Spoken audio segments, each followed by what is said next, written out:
Mark Evans froze as the CEO's terrified daughter grabbed his hand, her tear-streaked face twisting with desperation as she screamed, "Mister, they're killing my mom," blood pounding in his ears. The night janitor made a split-second decision that would transform him from invisible cleaner to the most unlikely hero in the city's headlines. Before we continue, don't forget to subscribe to the channel, like the video, comment where in the world you're watching from. Let's go! The fluorescent lights of Pinnacle Enterprises hummed overhead as Mark Evans pushed his cleaning cart down the empty hallway. At nearly 9 p.m., the 50-story building had emptied of its daytime inhabitants, the executives, the assistants, the ambitious young professionals who powered one of the city's most successful corporations. All that remained were the night security guards, a few workaholics burning midnight oil, and the invisible army that swept, polished, emptied trash bins while the world slept. Mark had been part of that invisible army for 3 years. Before that, his life had been different. Medical school, a promising career as a pediatric surgeon, a beautiful wife, and dreams that seemed within reach. Then came the malpractice suit, the investigation that dragged his name through mud, the drinking,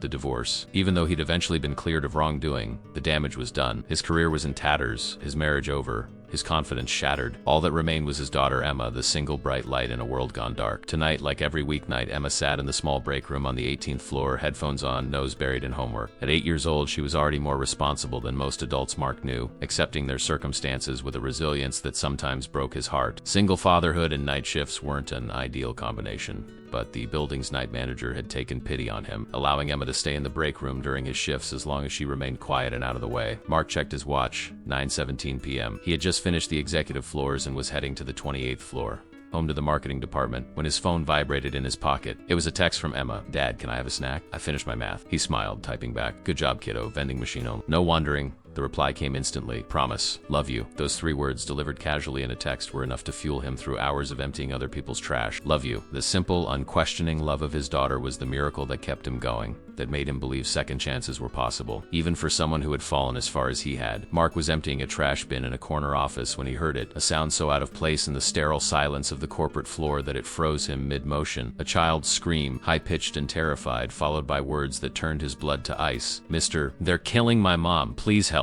They're killing her." The voice wasn't Emma's, but it was a child's voice, young, female, and absolutely terrified. Mark dropped the trash bag and sprinted toward the sound, his heart hammering against his ribs. The screams were coming from the east stairwell, a service entrance rarely used by anyone except cleaning staff. He burst through the door to find a small girl, maybe 6 or 7 years old, with dark hair pulled back in a neat ponytail and expensive-looking clothes now rumpled and tear-stained. She was frantically pulling on the arm of a security guard, not Johnson or Patel, the regulars Mark knew, but someone he'd never seen before. "Please." The girl was sobbing, her small body shaking with the force of her terror. "My mom needs help. They have guns. Please." The security guard was attempting to calm her, his expression a mixture of confusion and annoyance. "Sweetie, there's nobody here. You must have had a bad dream. Let's find your parents. Nitrogen monoxide." The girl shrieked, pulling away. Her wild, desperate eyes locked onto Mark, seeing him in his gray custodial uniform. "Mister, please help.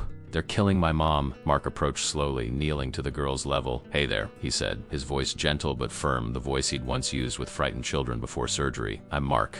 What's your name?" "Lily," she choked out between sobs. "Lily Harrington." The name registered dimly in Mark's consciousness. Harrington, as in Catherine Harrington, the newly appointed CEO of Pinnacle Enterprises, the woman whose office he had just cleaned with its photographs of a dark-haired little girl who looked exactly like the terrified child in front of him. "Lily, where is your mom?" Mark asked, keeping his voice calm while his mind raced. In her office, Lily gasped, her small hand grabbing Mark's with surprising strength. "Men came in with guns. They hurt Miss Ray. Mom pushed me into the secret room behind the bookcase and told me to run down the stairs if I heard shouting, and I did. I heard shouting and a loud noise like boom. Please, they're going to kill her." Mark looked at the security guard, whose skeptical expression was giving way to alarm. "Call the police," Mark said sharply. "Now. Sir, this is probably just a misunderstanding. Call the police." Mark's voice cracked like a whip. "And building security. Lock down the executive floor. Do it now." Something in Mark's tone broke through the guard's hesitation. He reached for his radio with suddenly unsteady hands. Mark turned back to Lily, whose small body was trembling like a leaf. "Lily, I need you to be very brave. Can you stay here with this officer while I check on your mom?" Lily's eyes widened in fresh terror. "No, don't leave me. They'll get you too." Her grip on his hand tightened to the point of pain. In that moment of decision, Mark saw 2 paths stretching before him. The sensible path was to wait for security, to keep himself and this child safe, to not get involved in whatever dangerous situation was unfolding on the executive floor. That was the reasonable choice, the choice anyone would understand. The second path was madness. It was running toward danger rather than away from it. It was putting himself at risk for a woman he had never spoken, whose office he cleaned while she was elsewhere living her privileged life, completely unaware of his existence. But there was a child holding his hand, a child whose eyes held the same terror he'd seen in Emma's after the nightmares that followed his ex-wife's departure. And somewhere above them, that child's mother might be fighting for her life. "Okay," he said softly, squeezing Lily's. "We'll go together. But you have to do exactly what I say, exactly when I say it. Promise?" Lily nodded, her tear-stained face solemn. "I promise." Mark looked at the security guard. "Tell them there's a hostage situation on the executive floor. Tell them Catherine Harrington and her head of security are in danger. And tell them there's a janitor and a little girl heading up there right now. Single quotes without waiting for a response. Mark picked up Lily, who immediately wrapped her arms around his neck and her legs around his waist, clinging to him like a lifeline. He headed not for the main elevators or stairs, but for the service elevator, the one that required a key that only maintenance staff possessed. As the service elevator hummed to life, carrying them upward toward whatever awaited them on the 50th floor, Mark felt a strange calm settle over him. 3 years ago, he had frozen in an emergency, doubted his training, second-guessed his instincts, and a patient had nearly died. The lawsuit, the investigation, the public humiliation had followed, but nothing had been as devastating as his own loss of faith in himself. Now, holding a terrified child whose life might depend on his next decisions, Mark felt his old self stirring to life, the decisive surgeon who had once saved lives with steady hands and quick thinking. He didn't know what he would find when the elevator doors opened, but he knew with absolute certainty that he would protect this child with his life, and he would do everything in his power to save her mother. The service elevator moved silently upward, each floor's passing marked only by a soft illumination of numbers on the control panel. Mark's mind was racing, cycling through possible scenarios and outcomes. He'd been cleaning the executive floor for 3 years now, memorizing its layout not by choice but through the repetitive nature of his work. He knew the 50th floor like he once knew the human anatomy intimately, precisely, with an awareness of both its visible structures and hidden vulnerabilities. "I'm scared," Lily whispered against his neck, her breath warm and uneven. "I know, sweetheart," Mark replied softly, "but you've been very brave already, and we're going to stay brave together. Can you tell me exactly what happened before your mom hid?" Lily's small body trembled against him. "Mom was working late. She does that a lot. I was supposed to be with Mrs. Garcia, my nanny, but she got sick, so Mom brought me to work." The little girl's voice grew steadier as she focused on the details. "We were having dinner in her office when Mr. Ray came in looking worried. He whispered something to Mom and she got really serious like when she was about to fire someone." Mark nodded. Raymond Torres was Catherine Harrington's head of security, a former military man with a reputation for thoroughness. If Torres had been concerned enough to alert the CEO directly, the situation had already been serious before it escalated. Then Mom told me to be very quiet and took me to her bookcase. She pressed something and it opened like magic. There's a tiny room inside with a little desk and a computer. Mom said it was a safe room for emergencies. Lily's voice dropped. She kissed me and said to wait 15 minutes, then if I heard shouting, I should take the hidden stairs all the way down and find help. The elevator display showed they were passing the 40th floor. Mark shifted Lily to get a better grip and felt something hard press against his side. "Lily, what's in your pocket?" The little girl reached into her dress pocket and pulled out a sleek smartphone. "Mom's extra phone. She always keeps one in the safe room. She said if something bad happens, I should give it to the police." Mark took the phone, his mind working quickly. "This is very important, Lily. Good job remembering." He pressed the power button, and the screen lit up without requesting a passcode configured for emergency access. As the elevator approached the 48th floor, Mark set Lily down and knelt to her level. "We're almost there. I need you to be my special helper. Can you do that?" Lily nodded solemnly, her eyes still wide with fear but now focused intently on him. "I'm going to look for your mom, but I need you to stay hidden. There's a supply closet near where the elevator stopped. It has a lock on the inside. I want you to wait there. And if anyone besides me tries to open the door, you stay absolutely silent. Understand?" "But I want to help find Mom," Lily protested, her lower lip trembling. Mark placed a gentle hand on her shoulder. "You already helped by finding me and bringing me this phone. Now the bravest thing you can do is stay safe so your mom doesn't have to worry, but promise I'll come back for you." The elevator slowed as it approached the 50th floor. Mark's heart thundered in his chest, but his hands were steady surgeon's hands that had once performed delicate operations under far more controlled pressure. The doors slid open silently, revealing the dimly lit service corridor. Mark listened intently. The executive floor seemed unnaturally quiet. No voices, no footsteps, just the subtle hum of the building's air conditioning system. He led Lily quickly to the supply closet, helped her inside, and showed her how to lock it from within. "Remember, not a sound," he whispered. "I'll knock 3 times, then 2 more when I come back. Like this," he demonstrated on the door. Lily nodded, her small face a mask of determined courage. "Find my mom, please." "I will," Mark promised, hoping it wasn't a lie. As he closed the door, he heard the soft click of the lock engaging. Alone in the corridor, Mark activated the phone Lily had given him. The screen showed it was connected to a private security network. He opened the Messages app and found a thread labeled Security Override. His fingers flew across the screen as he typed, "Hostage situation on 50. CEO Harrington in danger. Police notified. Need building security status and camera access. This is Mark Evans. Night maintenance. With Lily Harrington." He sent the message, then navigated to a security app that showed a layout of the floor. Red dots blinked at various points. Silent alarms had been triggered throughout the executive suite. One location showed a steady blue light, the safe room behind Catherine Harrington's bookcase. It was still sealed and secure. A response pinged on the phone. Evans, this is Central Security. Police en route. ETA 8 minutes. Building lockdown initiated. 4 unauthorized individuals on executive floor. CEO Harrington's location unknown. Head of security Torres down, condition unconfirmed. Proceed with extreme caution or await authorities. Mark's medical training kicked in. If Torres was down, he might need immediate medical attention. Minutes could mean the difference between life and death. And if Catherine Harrington had managed to escape the initial confrontation, she might be hiding somewhere on the floor, injured or trapped. He couldn't wait 8 minutes.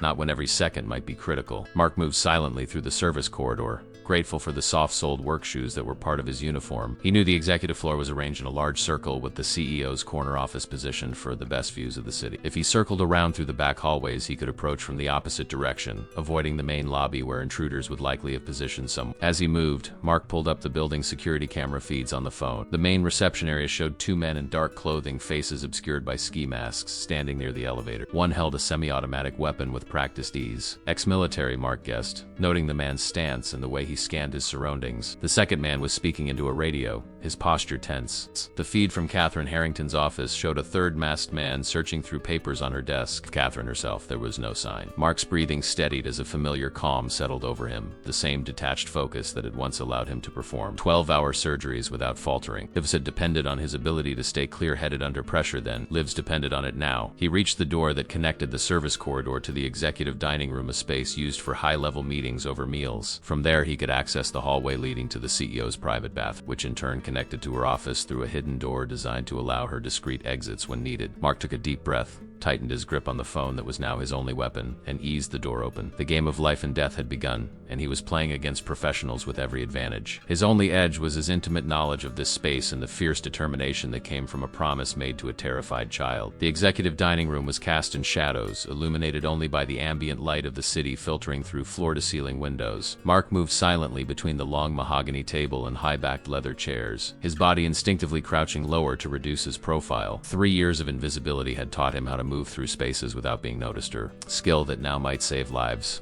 He reached the far door and pressed his ear against it, listening for any sound from the corridor beyond. Hearing nothing, he eased it open a crack, then froze as voices drifted from around the corner. "The police will be here in minutes," a man said, his voice harsh with tension. "We need to find her now. She's not in her office, not in the conference rooms," another voice responded. "The helicopter pad is secure. She has to be on this floor somewhere. What about the security lockdown? Can we override it?" "Working on it. The regular override codes aren't functioning." Mark's grip tightened on the phone. The building's security system was responding to the emergency protocols activated by Lily's phone. That bought them time, but not much. A third voice joined the conversation, lower and more controlled. "The girl is missing too. Find the child and we'll find the mother." Mark's blood ran cold. He silently thanked whatever instinct had led him to hide Lily in the supply closet rather than taking her with him. These men weren't common thieves or corporate spies. This was a coordinated operation targeting Catherine Harrington personally, and they were willing to use her child as leverage. He waited until the voices faded, then slipped through the door and down the hallway toward the executive restrooms. The CEO's private bathroom was locked with a keypad, but as head of night maintenance, Mark had access codes to every room in the building. His fingers moved automatically,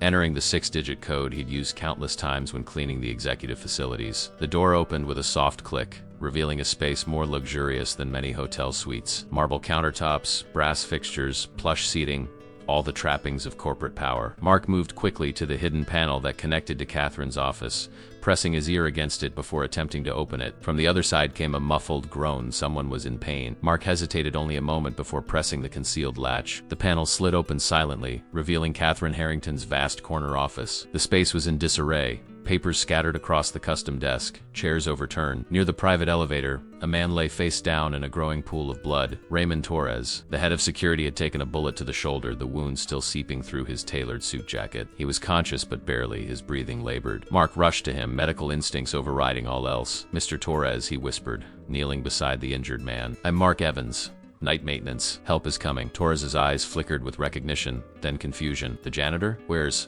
Lily?" "Safe," Mark assured him, quickly assessing the wound. "I have her hidden. The bullet went through clean, but you're losing blood. I need to slow the bleeding." He grabbed a decorative scarf from a nearby coat rack and fashioned a pressure band, working with the efficiency of his surgical training. "What happened? Where's Ms. Harrington?" Torres grimaced as Mark tightened the makeshift bandage. 4 men, professional hit team, they were waiting. Knew her schedule. He coughed, a wet sound that worried Mark. Catherine ran, panic room in the conference center. Not the one behind the bookcase. Second location, They don't know about it. The conference center was on the opposite side of the floor. Mark would have to cross directly through the areas the intruders were searching. How bad is it? Torres asked, his eyes clearer now that the immediate blood loss was controlled. You'll live, Mark said, his tone carrying the quiet authority of his former profession, but you need a hospital soon. The bullet missed your subclavian artery, but there could be lung involvement. Torres studied him with newfound respect. So you're not just a janitor, are you? Not originally, Mark admitted. Listen, I need to get to M's. Harrington? These men are looking for Lily to use as leverage. What's their objective? Ransom? Corporate secrets? Torres shook his head slightly. Worse. Catherine's testifying. Federal case against Meridian Industries next week. Chemical weapons sale to sanctioned countries, worth billions. Her testimony will bring down their entire operation. The pieces clicked into place. This wasn't a robbery or kidnapping, it was an assassination attempt disguised as a security breach. If Catherine Harrington died tonight, her testimony died with her. I'm going to move you somewhere safer, Mark said, checking the security feed on the phone. 2 of the men were now searching the eastern section of the floor, moving methodically through each room. The 3rd remained at the reception desk while the 4th had disappeared from camera view entirely. No time, Torres gasped. Get to Catherine, tell her ... Violet protocol, she understand. Mark nodded. Save your strength. Police will be here soon. He placed Torres' own gun, which he'd found on the floor nearby, within the security chief's reach. Just in case ... Single quotes. Torres gripped his wrist with surprising strength. The janitor who's not just a janitor ... What's your full story, Evans? Mark hesitated, then answered simply. I used to save lives in an operating room. Now I clean floors. That's all that matters right now. He checked the security feed once more before easing back toward the bathroom. The route to the conference center would take him directly through the main corridor. There was no hidden path, no service tunnel on this section of the floor. He would have to move in the open, risking detection with every step. Mark closed his eyes briefly, visualizing the floor plan. There was one possibility, the ceiling. As head of maintenance, he knew that the executive floor had a drop ceiling with a maintenance crawl space above it. The space was tight, dusty, and filled with electrical wiring and HVAC ducts, but it could provide a path across the floor undetected. He slipped back through the bathroom and into the hallway, locating a maintenance access panel near the fire extinguisher cabinet. Using his keys, he unlocked it and pulled himself up into the darkness above the ceiling tiles. The crawl space was even more confined than he'd remembered, requiring him to move on his stomach, inching forward through decades of accumulated dust. The phone's screen provided his only light, casting an eerie blue glow that barely illuminated a few feet ahead. Every few yards, Mark paused to check his position using the building schematics on the security app. The conference center was approximately 30 yards away, a distance that would take only seconds to walk normally, but might require 10 minutes of painful crawling in these conditions. As he moved, Mark thought of Lily waiting in the supply closet, terrified and alone. He thought of Emma, his own daughter, likely wondering where he was, perhaps growing worried at his continued absence. Thought of Catherine Harrington, a woman whose existence had barely registered in his consciousness until tonight, now depending on him for her survival. 3 years ago, when his life had collapsed around him, Mark had chosen invisibility as a refuge from failure. He had disappeared into the shadows of the building, finding comfort in the anonymity of his position. Now that invisibility had become his greatest weapon. The ceiling crawl space was a forgotten world of dust, electrical conduits, and decades of abandoned maintenance projects. Mark's breathing grew labored as fine particles filled the air around him, stirred by his slow progression across the executive floor. Every few feet, he paused to check his position on the phone's schematic, the blue glow illuminating sweat-streaked features now coated in gray dust. A sudden noise from below made him freeze.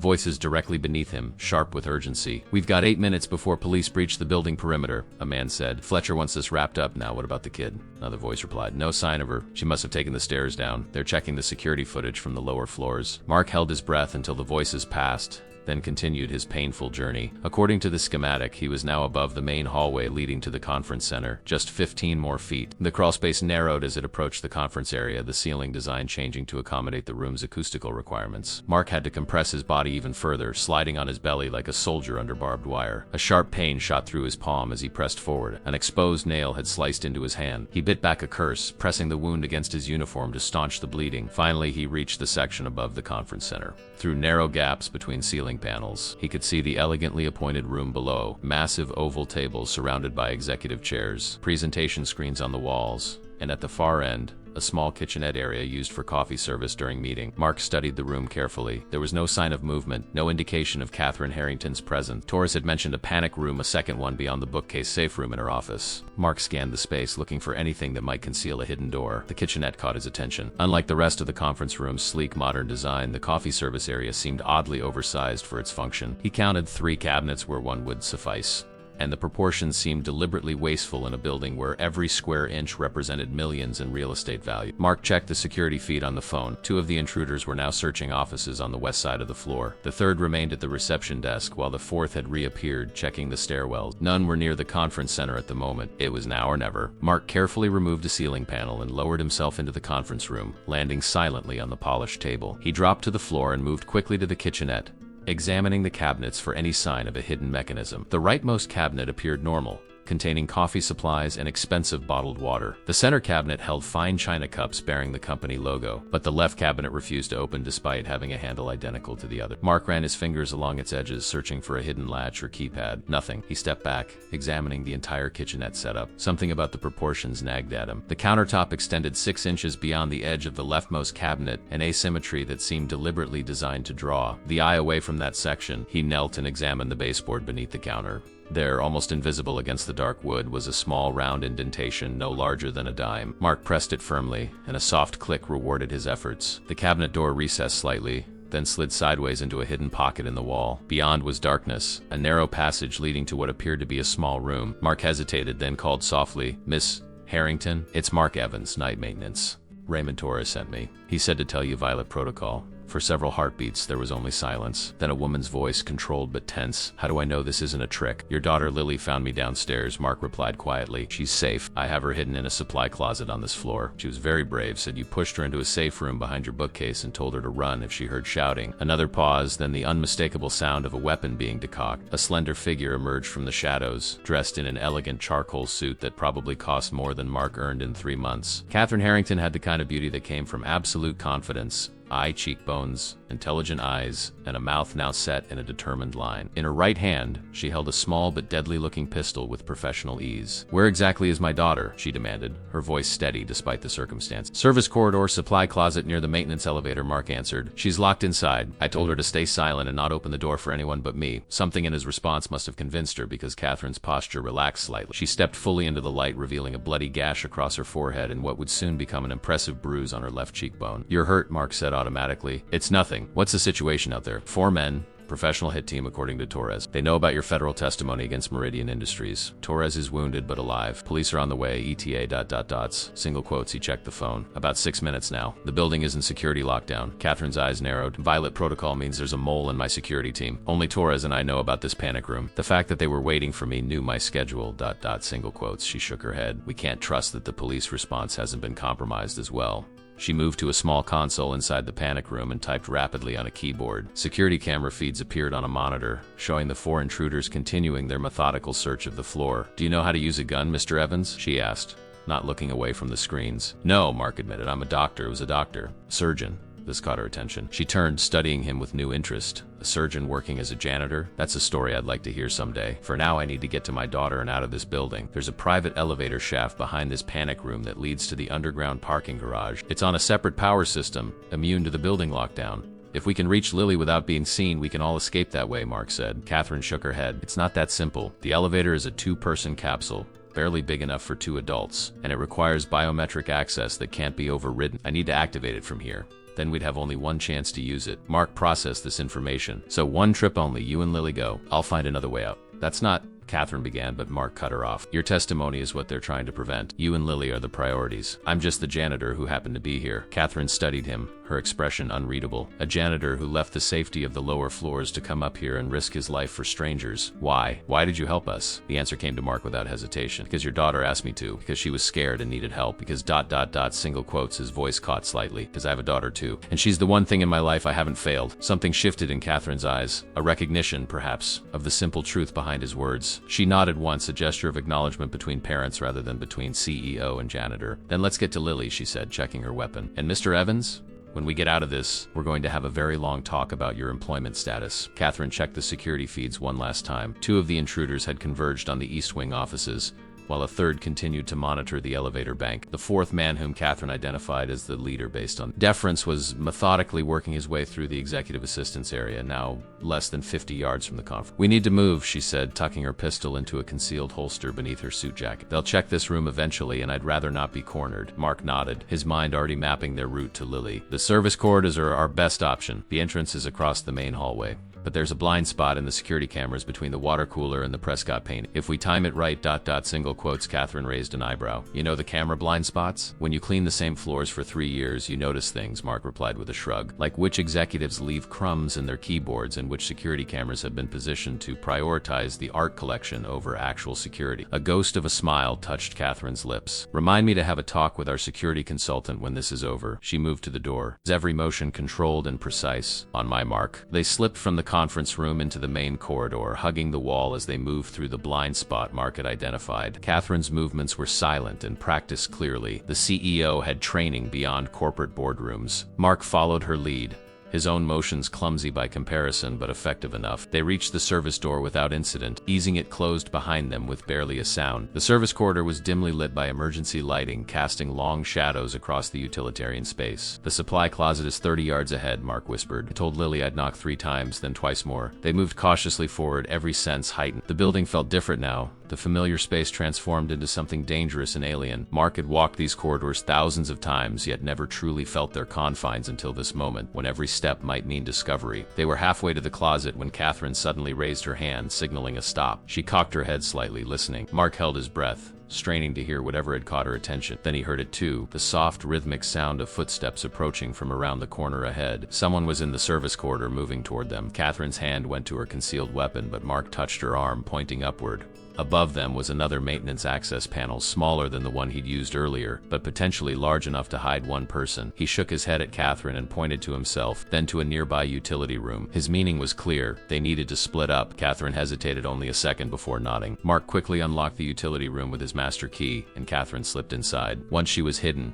he hoisted himself up through the ceiling access panel, pulling it closed just as the footsteps rounded the corner. Through the narrow gaps between ceiling tiles, Mark watched as one of the masked intruders moved directly beneath him. The man was checking each door methodically, testing handles, peering through any available windows. He was thorough and patient, the most dangerous kind of hunter. The man paused at the utility room where Catherine was hiding. The door was locked, but that wouldn't stop him for long. Mark held his breath as the intruder pulled out a small tool and began working on the lock. In that moment, Mark made a split-second decision. He deliberately shifted his weight, causing a ceiling tile to dislodge and fall, striking the man on the shoulder before clattering to the floor. The distraction worked. The intruder spun away from the utility room door, weapon raised toward the ceiling. Mark was already moving, scrambling backward through the cramped space as quietly as possible. He heard the man below calling into his radio. Movement in the service corridor ceiling. Potential target location identified. Mark continued his painful journey through the ceiling space, moving parallel to the corridor below. He needed to draw the intruder away from both Catherine and Lily's hiding places. Behind him, he could hear the sound of ceiling panels being pushed aside as the man began to search the crawl space. Mark reached an intersection in the ductwork and turned left, heading toward the building's central mechanical room away from both Catherine and Lily. The space grew tighter, forcing him to wriggle forward inch by painful inch. His wounded hand throbbed,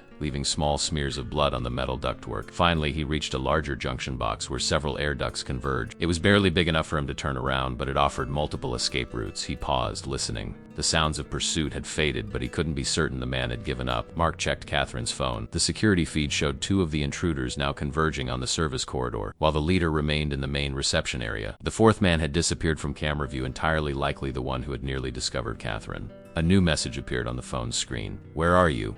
"I'm out, heading for L." Catherine had escaped the utility room and was making her way to Lily. Mark felt a surge of relief, quickly followed by concern. If Catherine reached Lily, they would still need to get to the private elevator without being seen. And now, with the intruders focusing on the service areas, that route would be even more dangerous. He studied the building's schematic, looking for an alternative path. The central mechanical room connected to the main elevator shaft via a maintenance tunnel, narrow passage used to access the elevator mechanics. If he could reach that tunnel, he might be able to create a diversion that would clear a path for Catherine and Lily to reach the private elevator. It was a desperate plan, but it was the only one he had. Mark began moving again, following the ductwork toward the mechanical room. Every movement sent jolts of pain through his overtaxed muscles, his body protesting the unusual demands being placed upon it. Surgeries had required stamina, but nothing like this physical endurance test. As he crawled, Mark thought about Emma waiting in the break room 18 floors below, probably wondering where he was by now. He thought about Lily, terrified in a dark closet. He thought about his own failure 3 years ago, the momentary hesitation that had nearly cost a patient his life and had cost Mark everything else. There would be no hesitation tonight. Whatever happened, he would see this through. He would ensure that Catherine and her daughter escaped safely,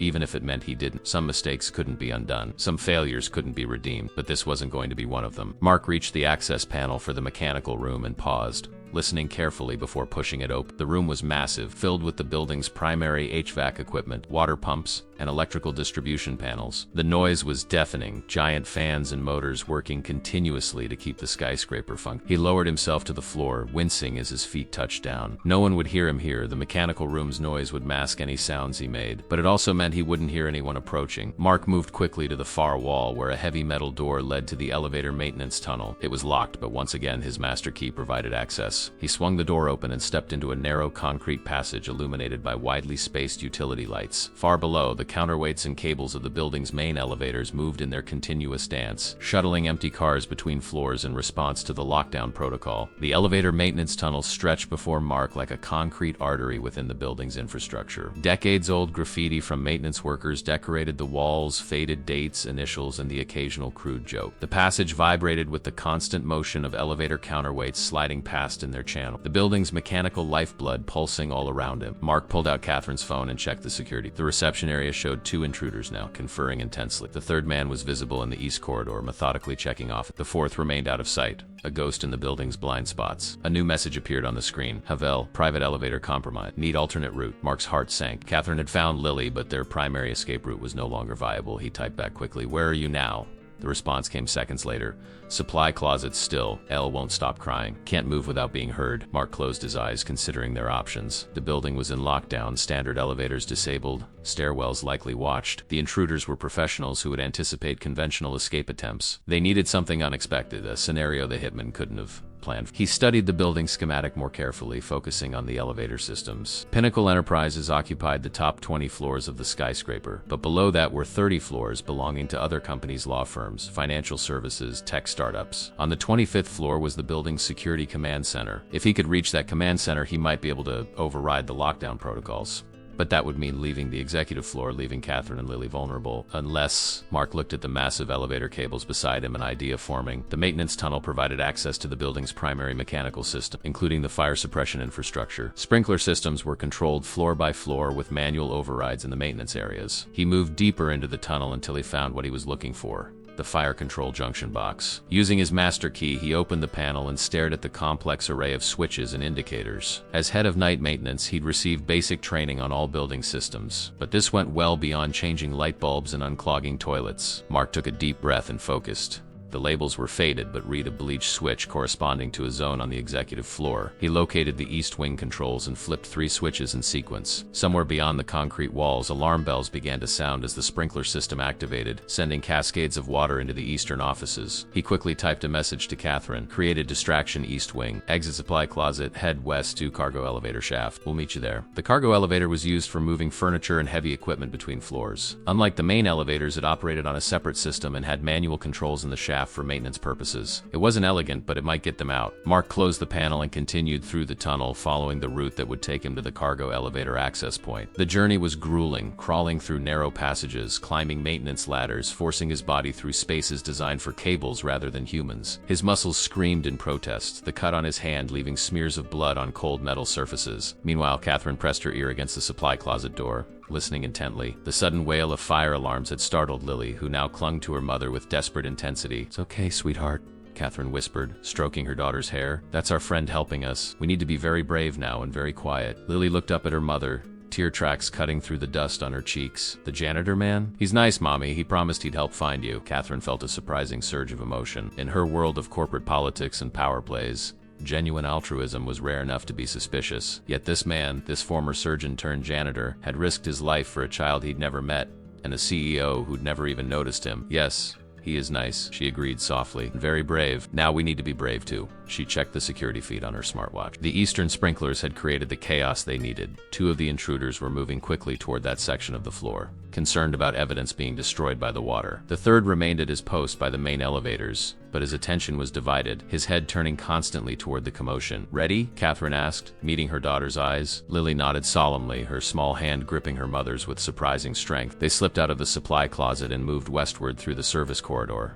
Catherine carrying Lily to minimize noise. Every few steps, Catherine paused to listen and check their surrounding, moving with the calculated precision of someone who had received professional security training. The cargo elevator access point was at the far west end of the Flora utilitarian area, rarely seen by executives or clients. They reached it without incident, finding a heavy metal door marked authorized personnel only. It was locked. Catherine suppressed a curse, glancing anxiously over her shoulder. They were exposed here at the end of a corridor with no alternative exits. If Mark didn't arrive soon with his master key, they would be trapped. Lily tugged at her mother's sleeve. "He said he'd come," she whispered with complete confidence. "Promised." Catherine nodded, unwilling to shake her daughter's faith, even as her own tactical mind calculated dwindling odds of survival. She checked her watch again. Police response was now 2 minutes overdue. Either they had been delayed or the mole and security had managed to divert them. A soft scraping sound from the other side of the door made them both free. Catherine pushed Lily behind her, drawing her pistol and aiming it steadily at the door. The lock clicked and the door swung open. Mark stood there, his uniform now filthy and torn, his face streaked with sweat and grime, a smear of blood visible on one hand. He looked nothing like the invisible janitor who moved silently through corporate spaces. He looked like a man who had fought his way through hell. "You made it," he said, relief evident in his voice. "You promised," Lily said simply, stepping out from behind her mother. Mark's exhausted face softened as he knelt to Lily's level. "I did, didn't I? And promises are important." The moment of connection was broken by the distant sound of shouting. The intruders had discovered their ruse. "We need to move," Catherine said, holstering her weapon and lifting Lily into her arms. Mark led them into a massive vertical shaft, the cargo elevator channel. Unlike the sleek passenger elevators, this was an industrial space with exposed mechanicals and metal framework. A service ladder ran alongside the elevator track, disappearing into darkness both above and below. "The elevator's locked at the loading dock," Mark explained. "We'll have to climb down to the 25th floor security command center. From there, we can access the building's surveillance and call for help we can trust." Catherine assessed the ladder with a practiced eye. 15 floors of climbing? With Lily? "I'll carry her on my back," Mark offered. "I can climb," Lily insisted. "I'm good at the monkey bars at school." Catherine exchanged a look with Mark, a moment of perfect understanding between parents. 25 stories of industrial ladder was not monkey bars, but they had no choice.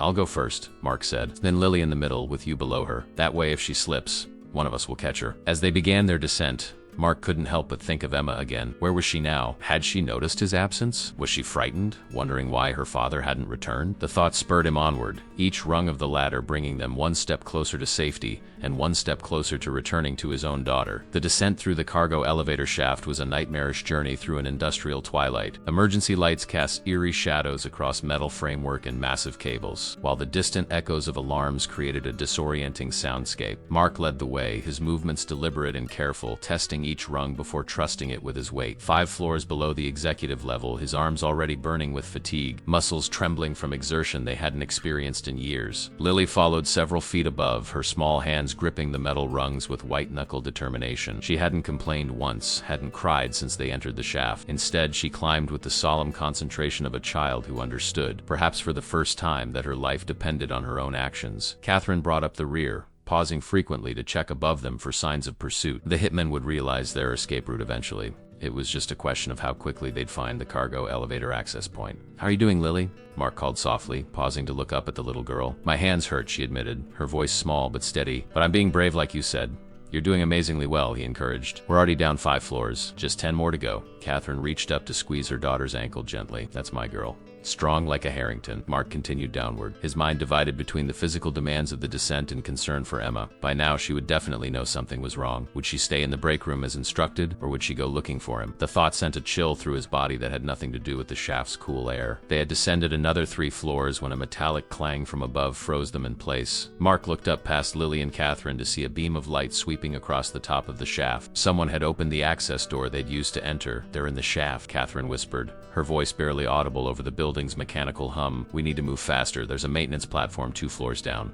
Mark replied, recalling the building schematics. "We can rest there and reassess." They increased their pace, the ladder's metal rungs slick with sweat from their palms. Lily's breathing grew increasingly labored, small whimpers escaping despite her brave front. When they finally reached the maintenance platform, a metal grate extending about 4 feet from the wall, Mark helped Lily onto it first, then Catherine. The platform offered a momentary respite, a chance to rest trembling muscles and raw hands. Lily immediately sat down, rubbing her palms together to ease the discomfort. Catherine knelt beside her daughter, examining her hands hands with maternal concern. Just a little longer, sweetheart, she promised, though her eyes, meeting Mark's over Lily's head, held a question he couldn't answer. How much longer? How far ahead of their pursuers were they? Mark pulled out the security phone and checked their position on the building schematic. We're at the 35th floor. 10 more to the security command center. A noise from above made them all look up, the unmistakable sound of someone beginning their descent down the ladder. The beam of a tactical flashlight swept the shaft, not yet reaching their position, but growing closer with each passing second. They're coming down, Catherine said, her voice tight. We can't outclimb them. Mark studied their surroundings desperately. The maintenance platform connected to a small access door, likely a junction for electrical or mechanical systems. He moved to it and tried the handle. Lock. Once again, his master key proved invaluable. The lock clicked open, revealing a narrow passage lined with electrical conduits and ventilation ducts. It wasn't meant for human traversal, but it might offer an alternative to the increasingly dangerous ladder. This way, Mark whispered. Quickly, Catherine ushered Lily through the opening, then followed. Mark entered last, pulling the door closed behind them and engaging the lock. The passage was cramped and dark, illuminated only by the glow of Catherine's phone. Where does this lead? She asked, hunched over to avoid hitting her head on the low ceiling. Mechanical systems run throughout the building, Mark explained, moving forward in an awkward crouch. This should connect to the central ventilation trunk. From there, we might be able to access the 32nd. Why 32nd? Catherine asked, helping Lily navigate around a jutting pipe. Law firm. Sutton Myers and Briggs. Their offices will be empty this time of night, and they have their own security system separate from the building's main control. If we can get there, we might be able to contact someone trustworthy. The passage narrowed further, forcing them to proceed in single file. Mark led the way, using Catherine's phone as a makeshift flashlight, while Catherine kept Lily between them, a protective formation that had evolved without discussion. After 15 minutes of painful crawling through the building's mechanical arteries, they reached a larger junction space where several ventilation trunks converged. Mark oriented himself using the building schematic, identifying a vertical shaft that would take them down 3 floors to the law firm's level. We'll have to slide down, he said, peering into the dark vertical channel. It's about a 30-foot drop, but the sides are smooth sheet metal. If we brace against the walls, we can control our descent. Catherine looked dubious but nodded. I'll go first. Then you can lower Lily down to me. Without waiting for confirmation, she positioned herself at the opening, legs dangling into the darkness. Using her arms to brace against the sides, she began lowering herself into the shaft. For a moment, her face was level with the opening, her eyes meeting Mark's with unexpected intensity. If anything happens to me, she said quietly, get my daughter out safe. Before Mark could respond, she disappeared into the darkness. Seconds stretched into eternity as he and Lily waited, listening for any sound from below. Finally, Catherine's voice floated up from the darkness. I'm down. It's clear. Mark turned to Lily, whose brave facade was finally beginning to crack, her lower lip trembling slightly. Okay, sweetheart, your turn. I'm gonna lower you down to your mom. It might be scary, but I won't let you fall. I promise. Lily nodded, her trust in him absolute. He'd never break promises. The simple statement hit Mark with unexpected force. When was the last time anyone had trusted him so completely? Even Emma, who loved him unconditionally, had learned to temper her expectations after years of watching him struggle with alcohol and depression following the malpractice case. He carefully positioned Lily at the opening, holding her under the arms. I'm going to lower you down as far as I can reach. When I say now, your mom's going to tell you to let go, and she'll catch you. Okay? Lily nodded, her small hands gripping his wrists as he began lowering her into the shaft. Mark lay flat on his stomach, extending his arms as far as possible into the darkness. When his shoulders pressed against the edge of the opening, he could go no further. Now he called down, "Let go, baby." Catherine's voice echoed up. I've got you. Lily's fingers released his wrists and she dropped away into the darkness. Mark's heart stopped until he heard Catherine's voice again. Got her. She's safe. Relief washed over him, so powerful it momentarily weakened his limbs. Then, with renewed determination, he positioned himself to follow them down the shaft toward whatever awaited them on the 32nd floor. Mark's descent through the ventilation shaft was less controlled than Catherine's had been. Exhaustion had finally caught up with him, his muscles trembling with fatigue. Halfway down, his grip slipped and he slid the remaining distance in a barely controlled fall, landing hard on the metal floor of the junction below. Pain shot through his right ankle, but he forced himself to stand, testing his weight gingerly. Not broken, just twisted. Have to manage. Catherine and Lily stood nearby, watching him with identical expressions of concern. The resemblance between mother and daughter was striking in that moment. The same determined set of the jaw, the same intelligent eyes evaluating the situation. Are you all right? Catherine asked, her voice hushed. Fine, Mark replied automatically, the surgeon's standard response to any inquiry about personal well-being. This way. He led them through a narrow horizontal duct that, according to the building schematic, should connect to a mechanical room on the 32nd floor. The passage was barely large enough for Catherine to navigate, forcing her to crawl on hands and knees. For Lily, it was less restrictive, and the child moved with surprising agility through the confined space. After several minutes of painful crawling, they reached a metal grate. Through its slats, Mark could see an equipment room filled with electrical panels and climate control systems. He pressed against the grate, but it refused to give. "It's secured from the other side," he whispered, frustration evident in his voice. Catherine moved forward, examining the grate critically. "These are usually held by simple clasps. If we can reach through ... single quotes." She stretched her arm through one of the openings, fingers straining to reach the fastening mechanism on the far side. After several attempts, she shook her head. "Can't quite reach it." "Let me try," Lily said, wiggling forward between them. Her small arm fit easily through the opening, her fingers more nimble and reaching further than either adult could manage. With Catherine guiding her verbally, she located the clasp and unfastened it, then moved to the second one. "Got it?" she exclaimed as the second clasp released. Mark carefully removed the grate and helped Lily through the opening, then Catherine. He followed last, wincing as his injured ankle protested the movement. The mechanical room was blessedly empty, illuminated by the steady glow of equipment status lights. "The law firm should be through that door," Mark said, indicating a heavy metal door on the far wall. "If we're lucky, the building lockdown won't have affected their separate security system." Catherine took Lily's hand and moved toward the door, her other hand resting near her concealed weapon. The events of the night had transformed her from polished corporate executive to something altogether more dangerous. Mother protecting her child with all the primal ferocity that entailed. Mark followed, limping slightly but determined to keep pace. He thought again of Emma, his concern growing with each passing minute. The facility manager had strict instructions never to leave her alone in the break room after 10 p.m. If Mark didn't return by then, Emma would be taken to the security office on the ground floor. The same security office potentially compromised by whoever had orchestrated tonight's attack. They reached the door and Mark used his master key once again. To their collective relief, it opened without resistance, revealing a darkened reception area beyond. The law offices were elegant and imposing even in near darkness, gleaming hardwood floors, leather furniture and walls adorned with oil paintings of stern-looking founders. Catherine moved immediately to a desk, searching for a phone. "Landline's dead," she reported after a moment. "They must have cut external communications."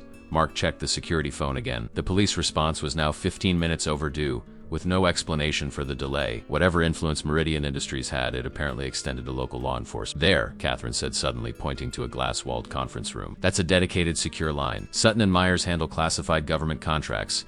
They maintain an independent communication system that bypasses standard telecom infrastructure." The conference room door was locked with a keypad rather than a conventional lock. Mark's master key was useless here. "Standard corporate 6-digit code," Catherine studying the keypad. "Usually a founding date or something similarly significant." Mark looked around the reception area, searching for clues. His eyes fell on a plaque near the entrance. "Sutton, Myers and Briggs, established 1978. Dedicated to excellence in legal representation. Try 011978, he suggested. Catherine entered the numbers, but the keypad flashed red, denying access. "Maybe month and day first, then year," Mark offered.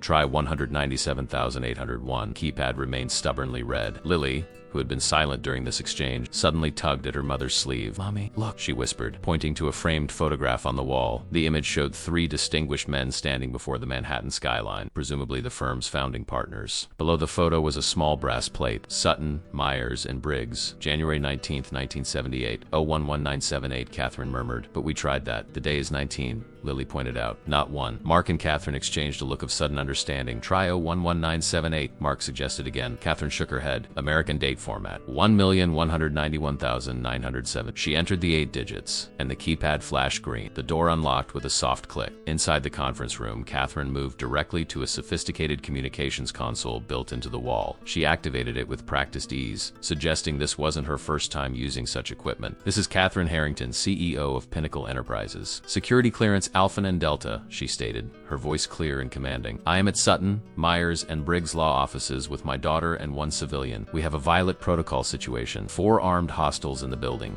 requesting immediate extraction." There was a moment of static, then a response. "Authentication required, Ms. Harrington." Catherine didn't hesitate. "Authentication phrase, Obsidian Skyfall, Tennessee." Another pause, then. "Authentication confirmed. Extraction team dispatched. 8 to 7 minutes. Maintain position if possible." Relief flooded Mark's body. So profound he had to lean against the wall for support. 7 minutes. They just had to hold out for 7 more minutes. But as he turned back toward the conference room door, a shadow moved across the darkened reception area beyond. They weren't alone. "Get down," he hissed, pulling Lily beneath the massive conference table. Catherine followed, her weapon already drawn. Through the glass walls, they watched as a figure moved methodically through the law office, checking each room with professional precision. It was one of the hitmen, the leader, judging by his confident movements. How he had tracked them here was less important than the fact that he stood between them and any possible escape route. Catherine's hand found marks in the darkness beneath the table, her fingers closing around his with surprising strength. In her other arm, she held Lily close against her chest, muffling the child's frightened breathing. When I give the signal, she whispered, her lips so close to Mark's ear that he could feel her breath. Take Lily and run for the elevators. I'll cover you. Mark shook his head slightly. I'm not leaving you behind. This isn't a debate, Catherine replied, her voice hardening. My daughter is the priority. Before Mark could argue further, the conference room door began to open. The hitman had found them. Time compressed to a series of heartbeats as the conference room door swung fully open. Mark pulled Lily closer beneath the table, his body positioned to shield her small form. Catherine's grip on her weapon tightened, her breath steady despite the imminent threat. The hitman stepped into the room, his tactical flashlight sweeping methodically across the space. Unlike the others, he wore no mask, now perhaps confident that no witnesses would survive to identify him. His face was unremarkable, almost bureaucratic in its plainness, making the cold calculation in his eyes all the more disturbing. The light beam passed over the conference table, momentarily illuminating the space beneath before continuing its arc. Mark held his breath, certain they'd been discovered. But the man continued his sweep of the room, moving toward the communications console Catherine had just used. He spoke into a radio, his voice low and controlled. Confirmation of location. They've made contact. Scramble any response. He paused, listening to a response they couldn't hear. Understood. 7 minutes to extraction. I'll handle it. The meeting was clear. He knew help was coming, and he intended to finish his mission before it arrived. The hitman turned back toward the door, and for a moment Mark thought they might remain undiscovered. Then the man's posture changed, his head tilting slightly as some instinct alerted him to their presence. He spun back, weapon raised, flashlight beam zeroing in on the conference table. Come out, he ordered, his voice emotionless. Now. Catherine's finger tightened on the trigger of her pistol, but Mark placed a restraining hand on her arm. Lily was too close, the risk of crossfire too great. The hitman had positioned himself near the only exit any exchange of gunfire would leave them trapped with no escape route. I know you're there, the man continued. CEO Harrington and her daughter. The building janitor too, I presume. Quite the trio. Mark's mind raced, evaluating and discarding options with the rapid-fire assessment of his surgical day. The conference table offered temporary cover but no real protection against bullets. The glass walls provided visibility but no escape route. 7 minutes until extraction. They needed to survive until then. Catherine caught his eye, a silent communication passing between them. She nodded almost imperceptibly, then whispered to Lily, close your eyes, baby. Keep them closed until I tell you. Mark tensed, preparing for whatever Catherine was planning. She released his hand, shifted her position slightly,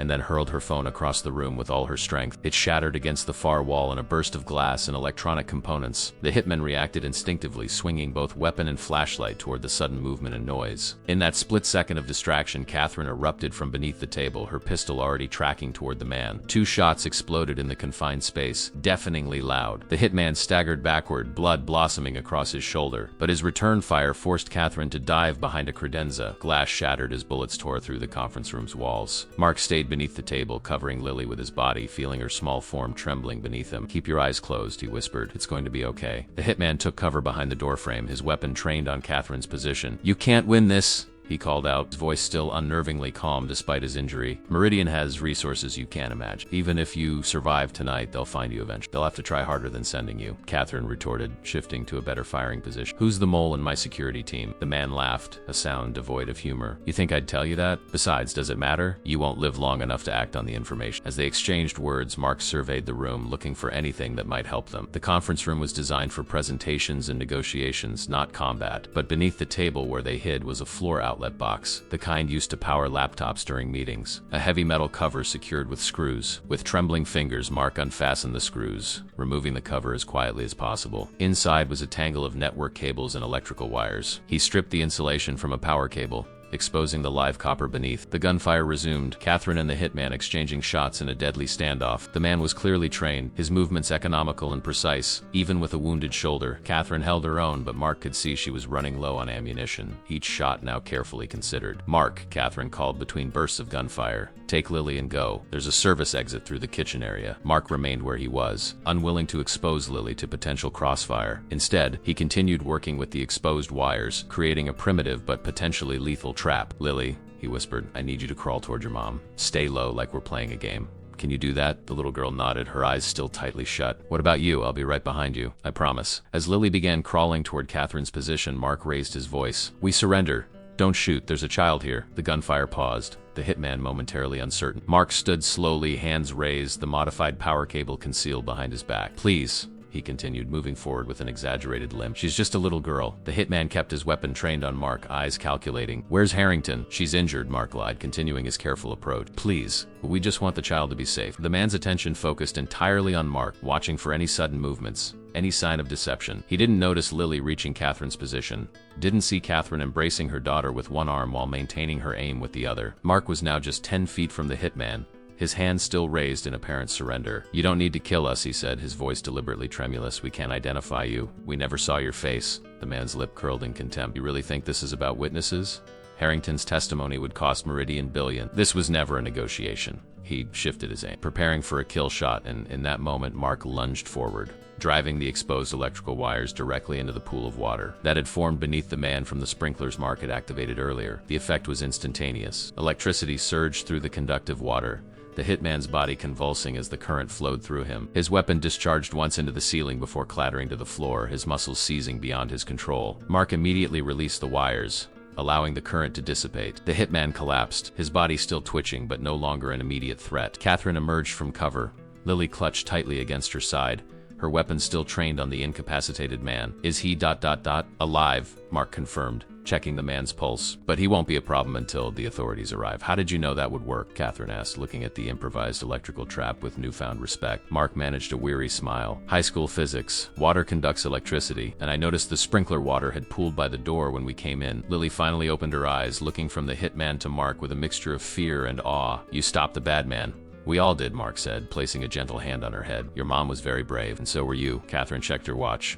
Extraction team should be here any minute. We need to secure him and get to the rendezvous point. Using zip ties from the hitman's own tactical gear, they secured him to a heavy chair, ensuring he wouldn't be a threat even if he regained consciousness before the extraction team arrived. Mark tended to the wound on the man's shoulder not out of compassion for the would-be assassin, but from the ingrained medical instinct that had once defined his life. Catherine watched him work with quiet intensity. You really were a doctor, weren't you? Pediatric surgeon, Mark admitted, tightening an improvised pressure bandage. Another lifetime ago. Before she could inquire further, the secure communication console chimed. Extraction team in position. 3 friendlies confirmed on thermal status. Catherine moved to the console. 1 hostile secured. Area clear for extraction. Roger that. Stand by. Seconds later, the elevator bank at the far end of the law offices illuminated as the doors slid open. 6 figures in tactical gear emerged, moving with the synchronized precision of extensive training. The lead operative approached Catherine, offering a crisp salute before switching to a less formal tone. Miss Harrington, glad to see you're in one piece. Commander Richards. Catherine nodded, recognizing the man. Better late than never. Richards gestured toward his team, who were already securing the hitman and scanning the area for additional threats. Federal response was deliberately delayed. Someone high up intercepted the initial alert. We only got word through your back channel to Justice. Mark stood back, observing the interaction with growing confusion. This was clearly no ordinary corporate security team, and Catherine Harrington was evidently more than just a CEO. As if sensing his thoughts, Catherine turned to him. Special Response Division, she explained. I did some consulting work for the Justice Department before taking over Pinnacle. Commander Richards and his team handle situations that fall outside normal law enforcement parameters. Richards looked Mark over with professional assessment. This the janitor who saved your life? Catherine's lips curved into a slight smile. Former pediatric surgeon, apparently. And yes, we wouldn't be here without him. While the team secured the area, Mark's thoughts returned to Emma.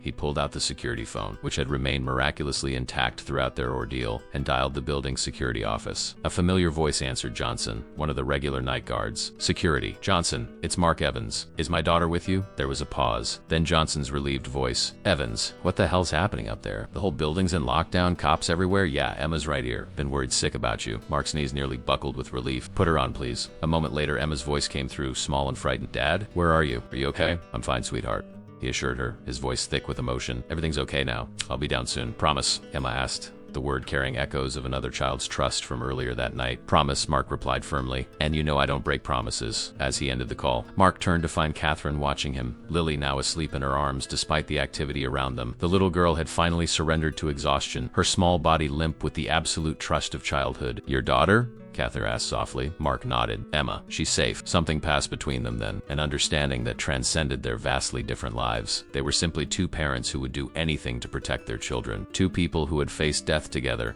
and emerged changed by the experience. Commander Richards approached, interrupting the moment. Ms. Harrington, we've identified the mole in your security team. Gregory Walsh was on Meridian's payroll for at least 6 months. In custody now. Catherine nodded. unsurprised. Walsh, I should have known. He always pushed for reduced security protocols. The other 3 hostiles are being rounded up now, Richards continued. But we need to move you and your daughter to a secure location until your testimony. Of course, Catherine agreed, then turned back to Mark. What about you? You'll need protection too. You're a witness now. Mark thought about Emma waiting for him downstairs, about their small apartment and the simple life they'd built from the ruins of his career. I just want to get back to my daughter, Richards nodded. We'll provide security for you both until this is over. Meridian won't risk another attempt with federal attention on them now.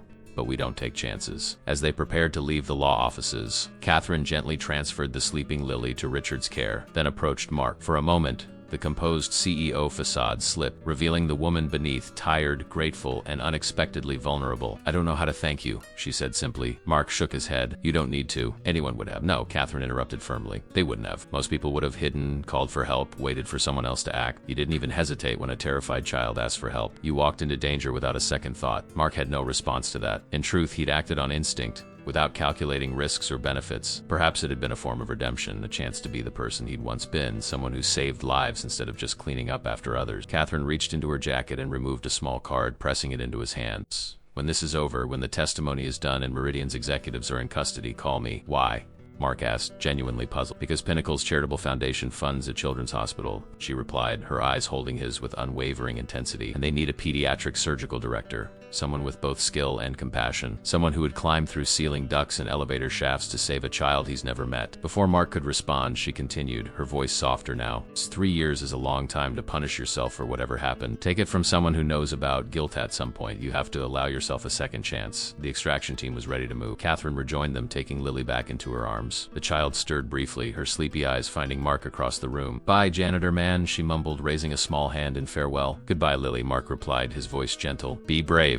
Remember? She nodded solemnly before nestling back against her mother's shoulder. Catherine's eyes met Mark's one last time, a silent communication that contained both gratitude and possibility, before she turned and followed Richard's team toward the secure elevator. Mark watched them go, the business card a tangible weight in his palm. Then he pocketed it and headed for the stairwell, eager to reach Emma and fulfill his promise to return to her. As he descended the stairs, his mind returned to the moment when a small hand had grabbed his, when a terrified voice had cried out, "Mister, they're killing my mom!" In that instant, his carefully constructed walls had crumbled, and the man he'd once been, the healer, the protector, the one who ran toward crises rather than away, had emerged from the shadows. Mark's ankle throbbed with each step, his body battered from the night's ordeal, but his spirit felt lighter than it had in years. Tonight, he had been more than just a janitor. He had been a surgeon again, diagnosing problems, making split-second decisions, saving lives. He had been a hero to a little girl who trusted him implicitly. He had been worthy of that trust, and perhaps, just perhaps, he was ready to be that man again, not just for one extraordinary night, but for whatever ordinary days might follow.